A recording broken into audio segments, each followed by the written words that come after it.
الحمد لله نحمده ونستعينه ونستغفره ونؤمن به ونتوكل عليه ونعوذ بالله من شرور أنفسنا ومن سيئات أعمالنا من يهده الله فلا مضل له ومن يضلل فلا هادي له وأشهد أن لا إله إلا الله وحده لا شريك له وأشهد أن سيدنا وسندنا وحبيبنا ومولانا محمدا عبده ورسوله اللهم صل على محمد وعلى آل محمد كما صليت على إبراهيم وعلى آل إبراهيم إنك حميد مجيد اللهم بارك على محمد وعلى آل محمد كما باركت على إبراهيم وعلى آل إبراهيم إنك حميد مجيد أما بعد فأعوذ بالله من الشيطان الرجيم بسم الله الرحمن الرحيم إن عدة الشهور عند الله 12 شهرا في كتاب الله يوم خلق السماوات والأرض منها 4 حرم ذلك الدين القيم فلا تظلموا فيهن أنفسكم وقاتلوا المشركين كافة كما يقاتلونكم كافة واعلموا أن الله مع المتقين آمنت بالله صدق الله العلي العظيم محترم حاضر মুহররম এবং আশুরা নিয়ে আমাদের আলোচনা চলছিল যে আয়াতে কারিমা তিলাওয়াত করেছি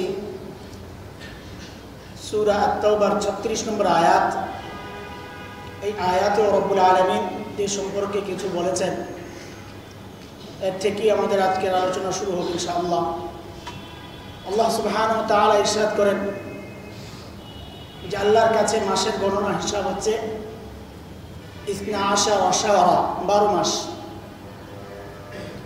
আল্লাহ তাআলা মাসকে 12 মাস এই স্বীকৃতি আল্লাহ তাআলা দিয়েছেন কবে থেকে এটা এই হিসাব এটা আল্লাহর কাছে লিপিবদ্ধ আছে এটা কবে থেকে আল্লাহ তাআলা বলছেন ইয়াউমা খালাকাস সামাওয়াতি ওয়াল আরদ ইয়াউমা খালাকাস সামাওয়াতি ওয়াল আরদ যেদিন আল্লাহ তাআলা আসমান এবং জমিন সৃষ্টি করেছেন সেদিন থেকেই আল্লাহ তাআলার ওই দিনের হিসাব মাসের হিসাব আল্লাহ তাআলার কাছে নির্দিষ্ট হয়ে আছে 12 মাস মিনহা ওই 12 মাস থেকে 4 হুরুম 4টি মাস হচ্ছে সম্মানিত যেখানে অন্য মাসের তুলনায় হারাম কাজ করার বিষয়ে একটু বেশি সতর্ক থাকা যুদ্ধ বিগ্রহ নানা রকমের অনেক আহকাম শরঈ বিধান আছে যেগুলো নিষিদ্ধ সব সময় নিষিদ্ধ কিন্তু এই 4টা মাস বিশেষ করে এগুলোর ব্যাপারে একটু বেশি খেয়াল রাখা কারণ এগুলো সম্মানী এই 4 মাস কেন সম্মানী কেন খবর আমার নেওয়ার দরকার নাই এটাই দিন প্রত্যেকটা আমলের কারণ বের করা কি কারণে আল্লাহ তাআলা হুকুম করেছেন হিকমত বের করা কখনো মিলতেও পারে নাও মিলতে পারে আমার আকলে ধরতেও পারে নাও ধরতে পারে কিন্তু প্রত্যেক আমলের হিকমত বের করা কারণ বের করা এটা আমার কাজ না। আমার কাজ হচ্ছে আল্লাহর হুকুম, এটাই ইবাদত। আল্লাহর হুকুম যখন যেভাবে আসবে তখন সেভাবে তা গ্রহণ করা, এটাই হচ্ছে ইসলাম, এটাই হচ্ছে ইবাদত। আমরা অতীতেও এই বিষয়ে বারবার আলোচনায় প্রসঙ্গগুলো এনেছি বুঝার জন্যে, ক্লিয়ার হওয়ার জন্যে। হজের সময় হজ গেল, এই বিষয়টা একদম স্পষ্ট, এই জন্য এই বিষয়টাই বারবার বলি। মসজিদুল হারামে নামাজ পড়া 1 লাখ গুণ বেশি। প্রত্যেক মসজিদের তুলনায় মসজিদে হারাম, মসজিদে নববী, মসজিদুল আকসা, সেগুলোর স্পেশালি আল্লাহ তাআলা কিছু ফজিলত দিয়েছেন। এর মধ্যে মসজিদে হারামে নামাজ পড়া অন্য মসজিদের তুলনায় 1 লাখ গুণ বেশি, এই ফজিলত আল্লাহ দিয়েছেন। কিন্তু হজের সময়ে যখন 7ই জিলহজ আসে, তখন হজের উদ্দেশ্যে যারা মক্কায় অবস্থান করেন তাদের উপর হুকুম হচ্ছে যে এবার মসজিদে হারাম ছাড়ো, মিনায় চলে যাও। অথচ মিনায় গেলে এক নামাজের ফজিলত 2 গুণ বাড়ে এমন কোনো হাদিসও তো নাই। তা আমি 1 লক্ষ গুণ হাদিসের এই সওয়াবের এই ফজিলত ছেড়ে আমি কেন মিনায় যাব? কেউ যদি বলে যে না আমি মিনায় যাব না, মিনায় গেলে তো আমি 1 লাখ গুণ বেশি সওয়াব পাবো না, আমরা বলবো ভাই এটা কিন্তু শরীয়ত না। তুমি আকল দিয়ে বিবেক দিয়ে শরীয়তকে বুঝার চেষ্টা করেছো যে আমি 1 লাখ গুণ সওয়াব ছেড়ে মিনায় কেন যাব? এটার নামই ইবাদত, এটার নামই ইসলাম।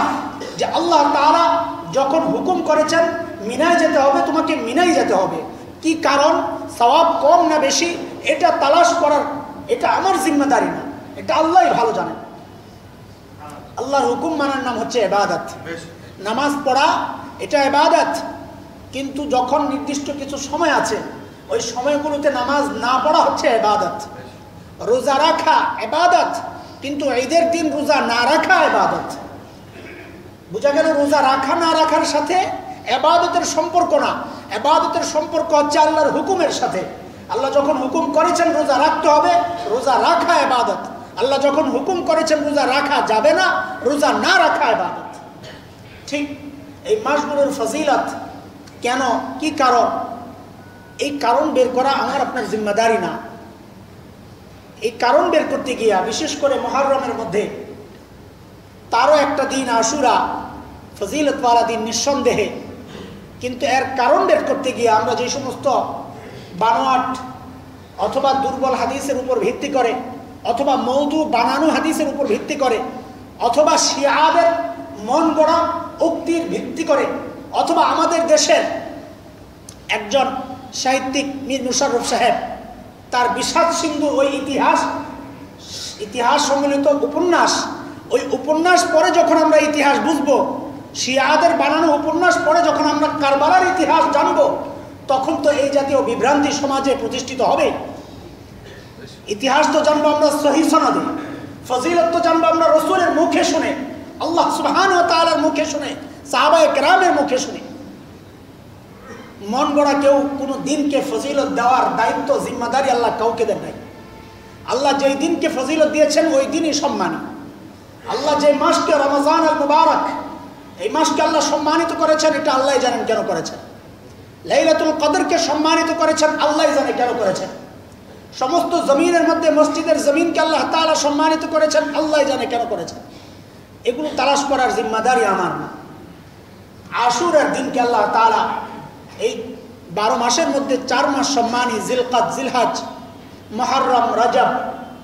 জিলকাদ, জিলহজ, মুহররম, রজব, এই 4 মাস হচ্ছে সম্মানী। রমজানের হিসাব আলাদা, রমজান এই 4 মাস 12 মাসের হিসাবের মধ্যে না, সেটা সম্মানিত, এটা ভিন্ন কারণ, অনেক কারণ আল্লাহ তাআলা বলেছেন, রাসূল বলেছেন।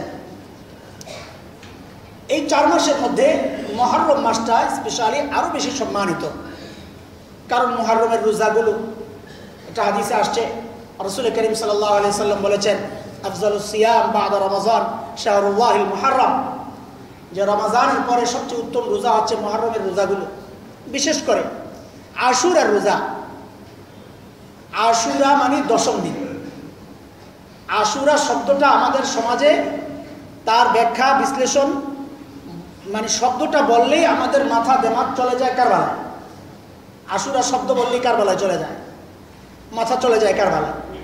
কারণ আর অনেক কারণ, ওই যে ভ্রান্ত রিওয়ায়াতগুলো, বর্ণনাগুলো, বাজারি বক্তা যারা ওয়াজ করেন, কিচ্ছা কাহিনী নির্ভর ওয়াজ করেন, যারা সহিহ হাদিসের বিন্দুমাত্র ইলম নাই, যাদের বানানো জাল মওযু হাদিস দিয়ে যাদের ওয়াজগুলো সাজানো, মানুষকে একটু কাঁদাতে পারলে, একটু হাসাতে পারলেই যে মনে করে আমার ওয়াজ সাকসেস।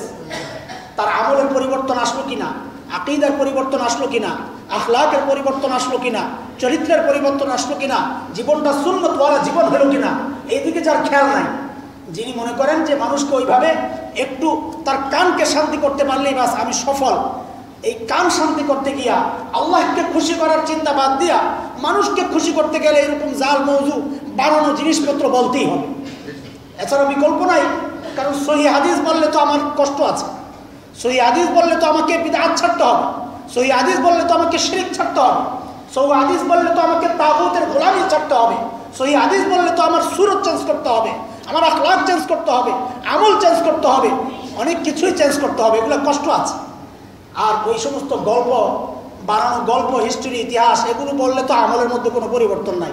একটু রসুলের মহব্বতে আশেকে রসুল হইয়া, আশেকে হুসাইন হইয়া একটু চোখের পানি ফেললে আমি মনে করি আমার নাজাতের ওসিলা হয়ে যায়। আল্লাহ তাআলা হিদায়াত নসিব করেন। যেসব কারণে এই সমস্ত ভ্রান্তি বাজারে ছড়ানো, এই কারণগুলো বলা উদ্দেশ্য। আমরা এখন কোরআন থেকে দূরে সরে আছি, সহিহ হাদিস থেকে দূরে সরে আছি, আলেম হক্কানি আলেমদের থেকে দূরে সরে আছে।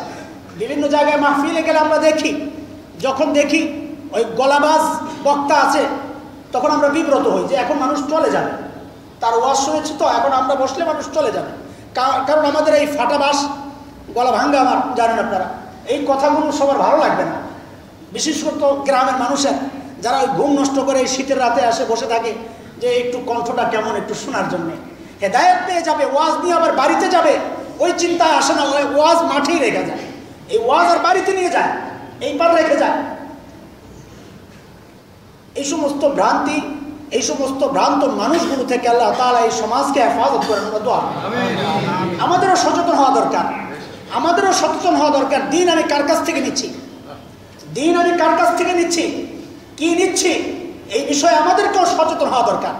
প্যারে হাজিরিন, যে প্রসঙ্গে কথাটা বলা, যে আশুরা সম্পর্কে, আমাদের আশুরা বললেই আমাদের মাথা, আমাদের দিমাগ, আমাদের চিন্তা সব চলে যায় কারবালার মাঠে। অথচ আশুরার ফজিলত রাসূল করিম সাল্লাল্লাহু আলাইহি ওয়াসাল্লাম বলেছেন। আশুরার ফজিলত বহু আগে থেকে, হযরত রাসূল করিম সাল্লাল্লাহু আলাইহি ওয়াসাল্লামের পর প্রায় 60 বছর পর কারবালার ঘটনা, প্রায় 60 বছর পর। তার আগেই তো রাসূল সাল্লাল্লাহু আলাইহি সাল্লাম আশুরায় রোজা রাখছেন। রমাজানের রোজা ফরজ হওয়ার আগে তো এই রোজা চালু ছিল যুগ যুগ ধরে, হযরত ইব্রাহিম আলাইহিস সালাম থেকে। অথচ আমরা মনে করি এই আশুরা ফজিলত বলা হয়েছে কারবালার কারণে। আরো অনেক বানানো বিষয় এর মধ্যে জুড়ে দেই। বানানো বিষয়গুলো হচ্ছে একদম আদম আলাইহিস সালাম থেকে শুরু করে। গত বছর আমাদের এক মুরব্বী, আমি দেখছি আজকেও ওই ভাইকে, ওই মুরব্বীকে, যে তিনি আমাকে পত্রিকা এনে দিয়েছিলেন। ওই পত্রিকার মধ্যে দেশের শীর্ষ মসজিদের একজন খতিব সাহেবের লেখা প্রবন্ধ, যেখানে তিনি বলেছেন এই প্রসঙ্গগুলো। আমি আশ্চর্য হয়েছি ওই ব্যক্তির উপর নয়, আশ্চর্য হয়েছি ওই জাতীয় দৈনিকের উপর, যে সমস্ত ভিত্তিহীন কথাগুলো তারা কিভাবে ছাপে। আর যে ব্যক্তি লিখেছেন তার উপর আমি আশ্চর্য হই নাই, কারণ তিনি একজন কট্টর বিদআতি, শিরিক করে। বিদআত এমন পর্যায়ে তার, যে বিদআতগুলো শিরিক সদৃশ্য, এমন ব্যক্তির পক্ষে এমন জালিয়াত, এমন ভ্রান্ত কথা, মওযু বানানো কথা লেখা, এটা আশ্চর্যের কিছু না, এটা সম্ভব। ওই পত্রিকা আমি এর পরের দিনই, জুমার পরের দিনই দেখেছি, তিনি আমাকে দেখিয়েছেন, দেখেন আপনি গতকাল যা বললেন, আর এই যে দেখেন আজকের পত্রিকায় এগুলো আসছে। কি আসছে? যে এই আশুরার ফজিলত কেন, যে আল্লাহ তাআলা হযরত আদম আলাইহিস সালামকে এই দিনে দুনিয়ায় পাঠিয়েছেন, এই জন্য আশুরার ফজিলত। ভাই আশুরার ফজিলত কি কারণ আমি বলেছি, আল্লাহ তাআলা জানেন। আদম আলাইহিস সালামকে আল্লাহ তাআলা এই দিন দুনিয়ায় পাঠিয়েছেন কিনা, এইরকম কোনো সহিহ হাদিস, কোনো সহিহ বর্ণনা আমাদের কাছে নাই। কেউ যদি দেখাতে পারে আমরা মেনে নিব ইনশাআল্লাহ তাআলা। দ্বীনের ক্ষেত্রে এই সব সময়ের জন্য আমাদের মানসিকতা এটাই, যে যতক্ষণ পর্যন্ত সহিহ প্রমাণ আমি না পাবো আমি সেটা মানতে রাজি না, যত বড় আলেম যত বড় ব্যক্তি বলুন না কেন, আমার কাছে সহি প্রমাণ না থাকলে এটা আমি মানতে রাজি না। তারপর আশুরার আরো এক ফজিলত সম্পর্কে সমাজে ভ্রান্তি ধারণা আছে, সেটা হচ্ছে যে আল্লাহ তাআলা হযরত নূহ আলাইহিস সালাতু ওয়াস সালামের যে বর্ণনা হয়েছিল, কিস্তি যদি পাহাড়ের সাথে ভিড়ে তারা মুক্তি পেয়েছিলেন এই দিন। যদিও এই বর্ণনাটা মুসনাদে আহমদের মধ্যে আসছে এই বর্ণনা, কিন্তু মুহাদ্দিসিনে কেরাম এই বর্ণনার যতগুলো ধারা আছে সবগুলো যাচাই করে তারা দেখেছেন বর্ণনাটা যায়িফ, দুর্বল। কাজে আমার এই বর্ণনা বলার কোনো দরকার নাই। আশুরার ফজিলত বলার জন্য এই বর্ণনা আনার কোনো দরকার নাই। আশুরার ফজিলত কারণ একটাই, আল্লাহ তাআলা যেই দিনকে সম্মানিত করতে চেয়েছেন তিনি মালিক, তিনি করেছেন। আমার কাজ হলো আমি কি করণীয় সেটা দেখা, ফজিলতের কারণ কি সেটা খোঁজা আমার দায়িত্ব না। আমার দায়িত্ব কাজ কি, কি করব আমি, আমাকে আমল দেন, আমার দায়িত্ব এটা, আমার জিম্মাদারি, আমি আমল করব। আমাকে রব্বুল আলামিন বানিয়েছেন তার গোলামির জন্য। ওমা খালাকতুল জিন্না ওয়াল ইনস ইল্লা লিয়াবুদুন, আমি মানুষকে দানবকে মানবকে সৃষ্টি করেছি আমার ইবাদতের জন্য, আমার সৃষ্টির হিকমত বের করার জন্য আমি বানাইনি। আল্লাহ তাআলা বলেছেন আমাকে গবেষণা করতে বলা হয়েছে, তার সৃষ্টি সম্পর্কে গবেষণা করতে বলা হয়েছে। কেন? তাকে চেনার জন্য, যে আমার রব কত মহান, আমার রব কত বড়, কত শক্তিশালী, কত ক্ষমতাবান, এটা জানার জন্য, বুঝার জন্য, তার সৃষ্টির হিকমত বের করার জন্য আমাকে তো আল্লাহ বানান নাই, সৃষ্টি করেন নাই। আমার কাজ হলো তার গোলামি করা। ওগো মাহবুব, তুমি আমাকে যেভাবে বলবা আমি তাই করব। এর কারণ বের করার জিম্মাদারি আমাকে আল্লাহ তাআলা দেন নাই। প্যারা হাজিরিন, এই ভ্রান্তির মধ্যে আরো একটা ভ্রান্তি আছে যে হযরত ইদ্রিস আলাইহিস সালাতু ওয়াস সালামকে নাকি আল্লাহ তাআলা একদিন আসমানে উঠায় নিয়েছেন, কোনো দলিল নাই এগুলা। এই ভ্রান্তির মধ্যে আমাদের আকীদা বিশ্বাস, এগুলো অনেকে শুনলে হঠাৎ করে চমকায় ওঠে, আরে বলেন কি, সারা জীবন শুনে আসছি মুরব্বীদের মুখে, আপনি আবার কোত্থেকে নতুন করে এই কথা নিয়ে আসছেন? ভাই এই কথা নতুন না, কথাটা পুরানি, আপনি শুনছেন নতুন, আপনার শোনাটা নতুন, যদিও 100 বছর ধরে শুনতেছেন, কিন্তু এটাও নতুন। আমারটাই পুরান, কারণ আমি শুনে আসছি রাসূল সাল্লাল্লাহু আলাইহি সাল্লাম থেকে। পুরাতন আমারটা, আপনারটা না। আমি শুনে আসছি সাহাবায়ে কেরাম রিদওয়ানুল্লাহি আলাইহিম আজমাইন থেকে, আমি শুনে আসছি তাবিঈন আজমাইনদের থেকে, তারা কেউ এসব বলেন নাই, আমি আপনি বলতেছি। আমাদের মধ্যে এই ভ্রান্তিও আছে যে আল্লাহ তাআলা হযরত ইউসুফ আলাইহিস সালাতু ওয়াস সালামকে নাকি এই দিন কূপের থেকে নাজাত দিয়েছেন, মুক্তি দিয়েছেন, তিনি মুক্তি পেয়েছেন। আল্লাহ তাআলা ইউসুফ আলাইহিস সালাতু ওয়াস সালামকে মুক্তি দিয়েছেন, এতে আমরা আনন্দিত। আল্লাহ তাআলা তার নবীকে হেফাজত করেছেন। আমরা সমস্ত নবীদেরকে মুহাব্বত করি, লা নুফাররিকু বাইনা আহাদিম মির রুসুলিহি। আল্লাহ তাআলার কোন নবীদের মধ্যে আমরা পার্থক্য করি না, সবাইকে বিশ্বাস করি, মানি একজনকে বিশ্বাস করি, সবাই হক ছিলেন। কিন্তু এই সমস্ত ভ্রান্তি দিয়া, ভ্রান্ত কথাবার্তা দিয়া তাদের ফজিলত, তাদের মর্যাদা বাড়ানোর কোনো কারণ নাই। আল্লাহ তাআলা এমনি তো তাদেরকে মর্যাদাবান করেছেন নবুয়তের দায়িত্ব দিয়ে। প্যারে হাজিরিন, এইরকম ভ্রান্তির মধ্যে আরো ভ্রান্তি আছে। অনেকে তো প্রস্তুতি নিয়ে আনেন যে কোন মুহররমের 10 তারিখ শুক্রবার পরে, প্রস্তুতি নিয়ে আনেন, না জানি এই শুক্রবারে কিয়ামত হয়ে যেতে পারে। কিয়ামত নাকি হবে মুহররমের 10 তারিখ, যেই শুক্রবার 10 তারিখ পড়বে এই শুক্রবার। সুবহানাল্লাহ, এক বছর পড়ছিল, গত কয়েক বছর আগে না, গত বছর শুক্রবার মুহররম পড়ছিল। আর আমাদের ওই শিয়া ভাইয়েরা নামাজ ছেড়া দিয়া ওই তাজিয়া মিছিল নিয়ে যাচ্ছিল। কথাগুলো বলতে এবং তাদের প্রকৃত রূপ দেখাতে আমাদের জন্য বিষয়টা খুব সহজ হয়েছে। এই হলো মুসলমান। জুমার নামাজ বাদ দিয়া তাজিয়ার মিছিল নিয়ে যে বের হয় সে মুসলমান হতে পারে। নামাজ বাদ দেয় যে তারাকা সালাত ফাকাদ কাফার, রাসূল বলেছেন ইচ্ছা করে নামাজ ছেড়ে দেওয়া এটা কুফরি।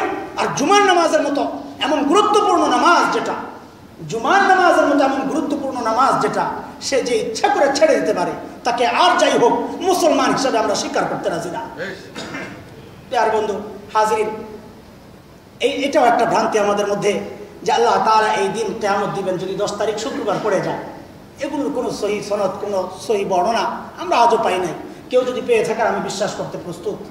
এবং অতীতের সমস্ত ভ্রান্ত এই বিশ্বাস যেটা আমি পোষণ করেছি এবং যেটা বর্ণনা করেছি মানুষের সামনে, তার জন্য আমি তওবা করে কান ধরে সকলের কাছে ক্ষমা চাওয়ার জন্য প্রস্তুত আছি, আলহামদুলিল্লাহ। কিন্তু আপনি যদি না পান, আপনি তওবা করতে প্রস্তুত কিনা এটাও একটু আমাদেরকে বলতে হবে। এই সমস্ত ভ্রান্ত আকীদার কোন দলিল সনদ সহি আমাদের কাছে আমরা পাই না। আমরা কেন বলবো? ছোটবেলায় ভ্রান্তিগুলো তো এমনি আসে নাই, সমাজে প্রচলিত বলে আমরা জানছি। ছোটবেলায় যখন সন্ধ্যায় দেখতাম পরিষ্কার আকাশে সূর্য ডুবে ডুবে অবস্থা, পুরো আকাশটা লাল হয়ে গেছে, তাকায় থাকতাম, বরকতের লাল, এটা হুসাইনের রক্ত। এই আকাশের লাল এটা হুসাইনের রক্ত। আল্লাহ তাআলা ওই বালিগুলো কারবালার যে বালিগুলো হুসাইনের রক্তের কারণে ওই সমস্ত বালিগুলো লাল করে দিয়েছেন। ওই লাল আল্লাহ তাআলা আসমানে উঠায় নিছেন। প্রত্যেক দিন বিকালে আল্লাহ তাআলা বরকতান সমস্ত মানুষকে ওই লাল দেখায়। এইরকম ভ্রান্ত আকীদা পোষণ তো আমরা করেছি, জানতাম, বলতাম। এগুলো কোত্থেকে আসছে?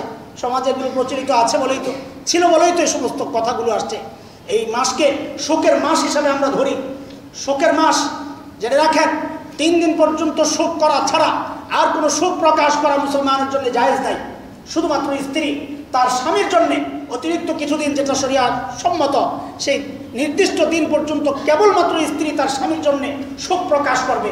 কোনো মুসলমান 3 দিনের বেশি শোক প্রকাশ করা, শোক দিবস উদযাপন করা, এটা হারাম, এটা বিদআহ, এটা শরীয়ত পরিপন্থী। আপনার ভিন্ন কোনো উদ্দেশ্য থাকুক, আমাদের কোনো আপত্তি নাই, কিন্তু এটাকে শরিয়ার রূপ দেওয়া এটা কোনোভাবেই জায়েজ নাই। কাজে হযরত হুসাইন রাদিয়াল্লাহু তাআলা আনহু আশুরার দিন কারবালায় শাহাদাত বরণ করেছেন। এটা অত্যন্ত দুঃখজনক, হৃদয় বিদারক। আমরা কারবালার ইতিহাস ইনশাআল্লাহ আল্লাহ যদি তৌফিক দেন আগামী জুমাতে শুরু করবো ইনশাআল্লাহ তাআলা। বলেছি যে এটার একটা শেষ পর্যন্ত আমরা যেতে চাই। ক্লিয়ার হওয়া দরকার আমাদের কাছে ইতিহাস, কথাগুলো, বিষয়গুলো কেন ঘটেছে, কি হয়েছে, কারা প্রকৃত দোষী, আমরা কি জানি, বাস্তবতা কি, এগুলো আমাদের জানা দরকার। আমাদের উপর শিরকি বিদআতি এই কারবালা কেন্দ্র করে, আশুরাকে কেন্দ্র করে পুরো সমাজে কি ছড়ায় দেওয়া হচ্ছে, এগুলো আমাদের জানা দরকার। কারা করছে আমাদের জানা দরকার, তাদের কি পরিচয় আমাদের জানা দরকার, তাদের সাথে রসুলের কি সম্পর্ক আমাদের জানা দরকার, সাহাবায়ে কেরামের সাথে কি সম্পর্ক আমাদের জানা দরকার। এই আশুরা, এই মুহররম শুধুমাত্র কারবালার কারণে সম্মানিত হয় না, এটা মাথার মধ্যে আগে ঢুকাইতে হবে। মুহররম সম্মানিত হয়েছে আল্লাহ তাআলা জানেন। হযরত হুসাইন রাদিয়াল্লাহু তাআলা আনহু আমাদের মহব্বতের মানুষ।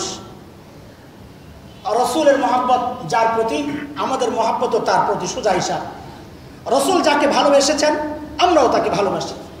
হযরত ওমর ফারুক রাদিয়াল্লাহু তাআলা আনহু সম্পর্কে যারা হুসাইনকে অতি ভালোবাসে, মহব্বত করে, হযরত ওমর ফারুক রাদিয়াল্লাহু তাআলা আনহু ইসলামের দ্বিতীয় খলিফা, আমিরুল মুমিনিন, প্রায় অর্ধ জাহানের যিনি শাসনকর্তা ছিলেন, ইনসাফ ন্যায় প্রতিষ্ঠা করেছিলেন যিনি, সেই ওমর ফারুক রাদিয়াল্লাহু তাআলা আনহুকে শিয়ারা, যারা হুসাইনকে অতিরিক্ত ভালোবাসার দাবি করে, মিথ্যা কথা, অতিরিক্ত ভালোবাসার দাবি করে, এই কথা মিথ্যা।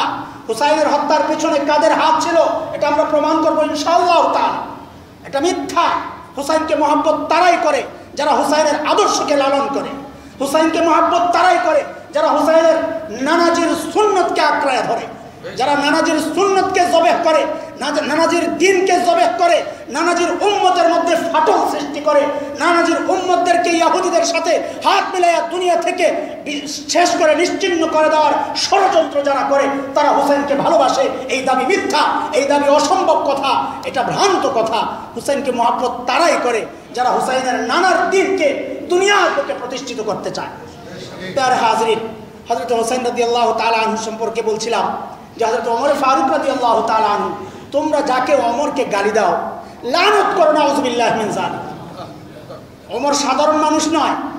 হযরত শাহ ওয়ালিউল্লাহ মুহাদ্দিস দেহলভী রাহমাতুল্লাহি আলাইহি বলেছেন, আল্লাহর রাসূল সকলের উদ্দিষ্ট ব্যক্তি, আমরা সবাই রাসূলকে কামনা করি, কিন্তু হযরত শাহ ওয়ালিউল্লাহ মুহাদ্দিস দেহলভী রাহমাতুল্লাহি আলাইহি বলেছেন, ওমর মুরাদ বুদ না মুরিদ।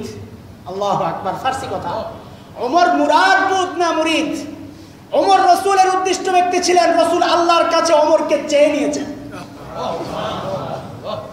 রাসূল সাহাবায়ে কেরাম সহ যখন মক্কায় সংকীর্ণ অবস্থায় চারদিক থেকে কাফের মুশরিকরা অত্যাচার তাদের উপর চালাচ্ছিলেন, সেই সময় রাসূল আল্লাহর কাছে কেঁদে কেটে, কাবার ধরে কেঁদে কেটে আল্লাহর কাছে দোয়া করতেন, আল্লাহুম্মা আইয়িদিল ইসলাম বিউমর ইবনুল খাত্তাব, আল্লাহুম্মা আইজ্জাল ইসলাম বিআমর ইবনে হিশাম। এ আল্লাহ, তুমি আমর ইবনে হিশাম মানে আবু জাহেল, এ আল্লাহ তুমি দ্বীনকে শক্তিশালী করো, হয় আবু জাহেলের মাধ্যমে, আমর ইবনে হিশামের মাধ্যমে, অথবা ওমর ইবনুল খাত্তাবের মাধ্যমে। কারণ তারা ইসলাম কবুল করলে রাসূল জানতেন তাদের যে সমাজে প্রভাব, এই প্রভাবের কারণে তারা ইসলাম কবুল করলে ইসলাম শক্তিশালী হয়ে যাবে ইনশাআল্লাহ। রাসূল জানতেন এটা, আল্লাহর কাছে দোয়া করতেন, আল্লাহ দোয়া কবুল করেছেন। কার সম্পর্কে? ওমর ইবনুল খাত্তাব সম্পর্কে। কারণ আল্লাহ ভালো জানতেন তার রাসূলের সঙ্গী হিসাবে কার দিল উপযুক্ত, আবু জাহেলের দিল রসুলের সঙ্গ দেওয়ার জন্য উপযুক্ত ছিল না, ওমরের দিল রসুলকে সঙ্গ দেওয়ার জন্য উপযুক্ত। ওই দিলের মালিক, দিলের স্রষ্টা রব্বুল আলামিন জানতেন তার প্রিয় হাবিবের উপযুক্ত সঙ্গী কে হওয়ার যোগ্যতা রাখে। আল্লাহ ওমর ইবনুল খাত্তাবকে ঈমানের নিয়ামত নসিব করেছেন। রসুল কত আনন্দিত হয়েছিলেন। ওমর যখন দারুল আরকামে গিয়েছিলেন, মাঝখানে অনেক হিস্টরি আছে। ওমর যখন দারুল আরকামে গিয়েছেন, হযরত হামজা রাদিয়াল্লাহু তাআলা আনহু প্রস্তুত যে ওমর যদি কোনো কুমতলবে আসে, কতলুহু হাইয়ুন আলাই, তাকে হত্যা করা আমার জন্য কোনো ব্যাপার না, সহজ বিষয়। রসুল বলেছেন, চাচা একটু দেখেন কি হয়। রসুলের ভেতরে ভেতরে ওই চিন্তা, আমি তো দোয়া করছি ওমরের জন্যে। রসুলের দোয়া ওমরকে চারদিক থেকে অক্টোপাসের মতো ধরে আছে, কই যাবা, চারদিক থেকে খিচে খিচে টেনে টেনে রসুলের দরবার পর্যন্ত ওমরকে নিয়ে আসছে। যেই ওমর আসছেন রসুলকে হত্যা করার জন্য, সেই ওমর এখন এসে কালিমা তাইয়্যিবা, কালিমায়ে শাহাদাত পড়ে ইসলামে ধন্য হয়েছেন। এটা রসুলের দোয়ার বরকত। রসুল বলেছেন আসতে দাও। ওমর যখন আসছেন, রসুল জামা ধরে, ওমর কি ব্যাপার, কেন আসছ? এই যে ঝাঁকি মেরেছেন, ওমরের দিলে তো পরিবর্তন এসে গেছে, হেদায়েতের নূর ঢুকে গেছে। ওমর কালিমা পড়েছেন। রাসূল করিম সাল্লাল্লাহু আলাইহি ওয়াসাল্লাম সাথে সাথে নারা লাগাইছেন, আল্লাহু আকবার ধ্বনি দিয়েছেন। এই জন্য মুহাদ্দিসরা বলেন, ওমরের ইসলাম কবুলের ঘটনা শুনলে রাসূলের সুন্নাহ হিসাবে আল্লাহু আকবার বলা, আলহামদুলিল্লাহ। কিন্তু রাসূল এত জোরে আল্লাহু আকবার বলেছেন, রিওয়ায়াতে পাওয়া যায় সুমিয়াত মিন আলাল মক্কা, মক্কার উঁচু এলাকা যেগুলো পাহাড়ি জায়গা, যেখানে আওয়াজ পৌঁছে না, সাহাবায়ে কেরাম সহ এত উঁচু আওয়াজে আল্লাহু আকবার বলেছেন যে ওই উঁচু জায়গাগুলো পর্যন্ত রসুলের এই আওয়াজ, তাকবীর, ধ্বনি ওই পর্যন্ত পৌঁছে গিয়েছিল। ওমরের ইসলাম কবলে রসুল খুশি হইলেন। ওয়ানাজালা জিবরাইল, হযরত জিবরাইল আলাইহিস সালাম আসলেন, সুসংবাদ দিলেন কি, ইস্তাবশারা আহলুস সামা, এ রাসূল ওমরের ইসলাম কবুলের কারণে আসমান ওয়ালারাও খুশি হয়ে গেছে, ফেরেশতারা খুশি হয়ে গেছে। রাসূল খুশি হইলেন ওমরের ইসলাম কবুলের কারণে। সাহাবায়ে কেরাম খুশি হইলেন, যে খুশি এত বেশি হয়েছেন, তাকবীর দিয়ে দিয়েছেন। জিবরাইল খুশি হয়েছেন, আসমানের ফেরেশতারা খুশি হয়েছেন। রাসূল যাকে আল্লাহর কাছ থেকে চেয়ে নিয়েছেন, সেই ওমর ইবনুল খাত্তাবের ইসলাম কবুলে মক্কার কাফিররা খুশি হইতে পারে নাই, শয়তান খুশি হইতে পারে নাই। শয়তান খুশি হতে পারে নাই বলে রাসূল বলেছেন, ওমর আপনাকে দেখলে শয়তান অন্য রাস্তা ধরে। এত ভয় পাইতো ওমরকে, শয়তান অন্য রাস্তা দিয়ে যেত। তো ওমরকে ভয় পায়, ওমরকে ঘৃণা করে, ওমরের ইসলাম কবুলের কারণে যারা কষ্ট পেয়েছে তারা তো হচ্ছে শয়তান, তারা তো হচ্ছে মক্কার মুশরিক।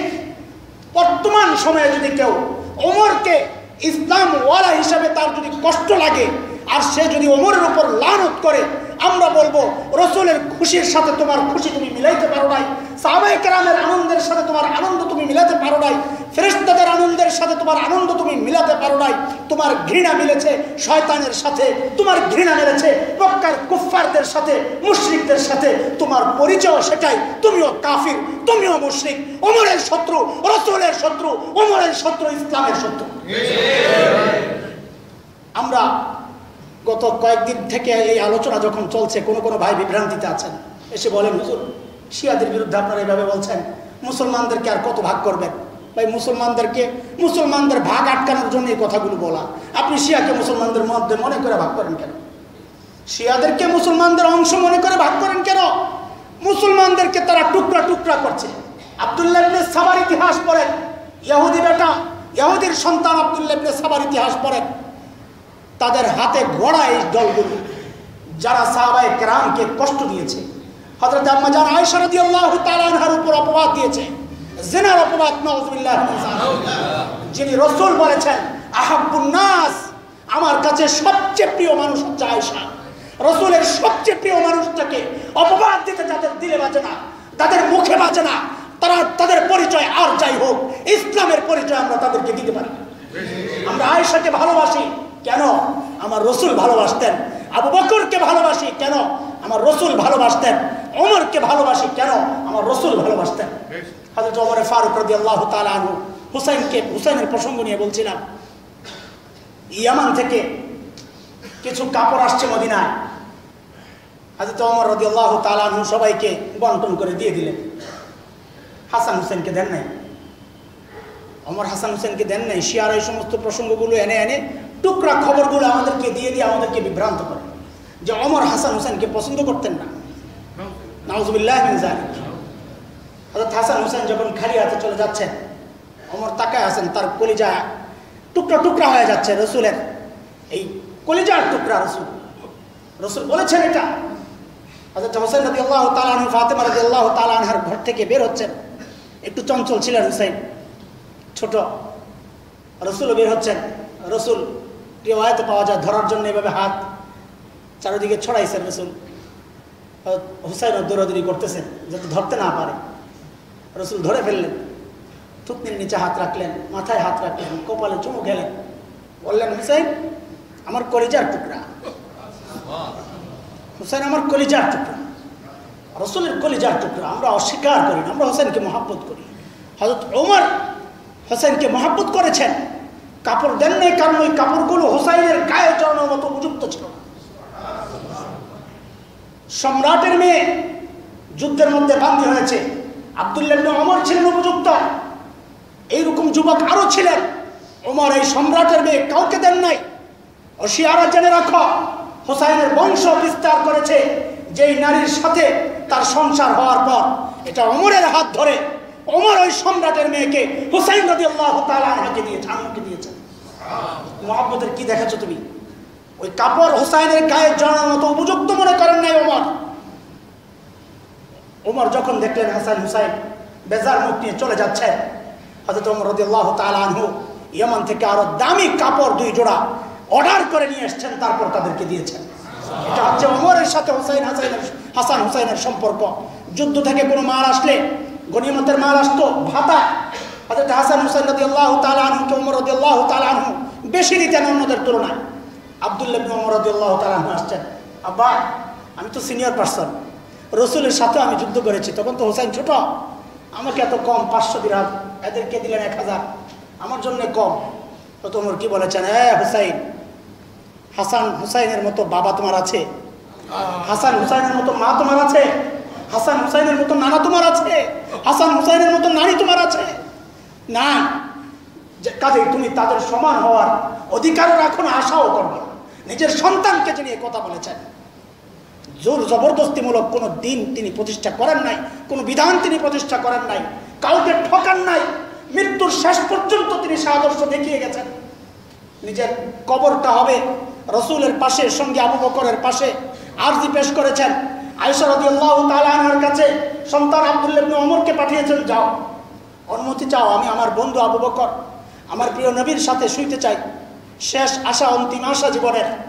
হযরত আয়েশা রাদিয়াল্লাহু তাআলা আনহার ঘর হুজরা, ওখানেই কবর দিতে হবে যদি দিতে হয়।